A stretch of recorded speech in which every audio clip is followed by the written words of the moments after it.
Well, friends, I'm not sure if the boys are feeling all that proud at the moment because a D.C. jury just convicted all 5 Proud Boys defendants for participating in the attack on the Capitol on January 6th.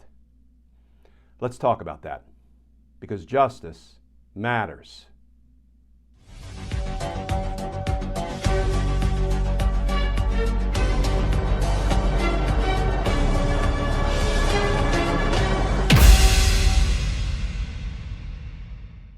Hey all, Glenn Kirshner here.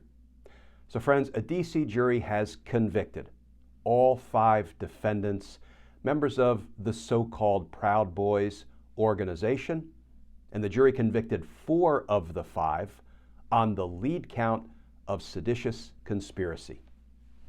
Here's the new reporting from USA Today. Headline: 4 Proud Boys, including leader Enrique Tarrio, guilty of seditious conspiracy for January 6th Capitol attack. And that article begins, Proud Boys leader Enrique Tarrio and 3 lieutenants were found guilty Thursday of entering a seditious conspiracy against the United States government that culminated in the January 6, 2021 Capitol attack. A 5th Proud Boy was acquitted of the seditious conspiracy charge. Prosecutors painted Tarrio as the leader of the plot despite not physically being in Washington that day. Friends, put a pin in that. But Tarrio's attorney argued that the Miami Proud Boy is the government's scapegoat for the Capitol attack. The true culprit of January 6th, they said, was former President Donald Trump, who inflamed a mob of supporters and directed them toward the Capitol. Quote, "It was Donald Trump's words. It was his motivation. It was his anger that caused what occurred on January 6th, Tarrio attorney Naib Hassan said in his closing remarks. They want to use Enrique Tarrio as a scapegoat for Donald Trump and those in power. Defendants Ethan Nordine, Joseph Biggs, and Zachary Real were also found guilty of seditious conspiracy. The jury decided later Thursday that defendant Dominic Pezzola, who is well known for using a police riot shield to break open a window of the U.S. Capitol, is not guilty of that charge. All defendants were convicted of obstructing the certification of the 2020 presidential election, and all but Pezzola were convicted of conspiring to obstruct it. The defendants were also all convicted of conspiring to prevent an officer from discharging their duties, obstructing law enforcement, and at least 1 count of destruction of government property. Pezzola was found guilty of a 2nd count. So what do these convictions mean? Well, first of all, it means that members of 2 dangerous, hateful organizations, the Proud Boys and the Oath Keepers, have now been convicted of seditious conspiracy. That is a little-used Civil War-era statute that requires proof that they attempted to violently overthrow the government or that they attempted to violently stop the execution of the laws of the United States. You know, just like Donald Trump told them, stop the steal, stop the certification of Joe Biden's win. Perhaps the most important fact, the most important takeaway is that Enrique Tarrio, leader of the Proud Boys, was convicted of seditious conspiracy and other felony federal offenses, even though he wasn't even at the Capitol that day. He wasn't even in D.C. that day.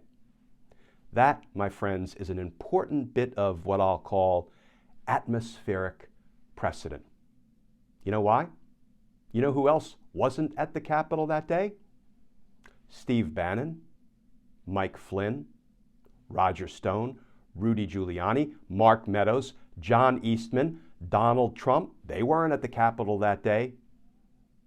But to be responsible for the crimes that occurred at the Capitol that day, presence is not required.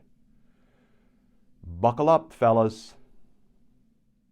You know, friends, I sat in on some of the Proud Boys trial, not nearly as much as I sat in on the Oath Keepers trial, but I was in the courtroom for some of the closing arguments.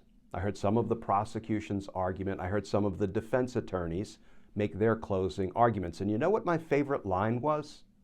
It didn't come from the prosecutors. It came from one of the defense attorneys. He argued to the jury, ladies and gentlemen, Donald Trump's statements, let's go to the Capitol, and I'll be right there with you. Let's march to the Capitol. Fight like hell or you won't have a country anymore. Now go to the Capitol and stop the steal. The defense attorney argued, ladies and gentlemen, those statements will be government exhibit number 1 in the future criminal prosecution, captioned United States of America versus Donald Trump. I couldn't agree more with that defense attorney and his argument. In fact, I think it was prophetic. So friends, what else do these convictions signal? Well, they signal that it's time. It's time for the Department of Justice to work its way up the criminal ladder. It's time for the Department of Justice to hold not just the foot soldiers of the insurrection, not just the boots of the insurrection accountable, but it's time to hold the suits of the insurrection accountable. The command structure, the hierarchy, the ruling class insurrectionists, the upper crust criminals. It's time, because justice matters. Friends, as always, please stay safe, please stay tuned, and I look forward to talking with you all again soon.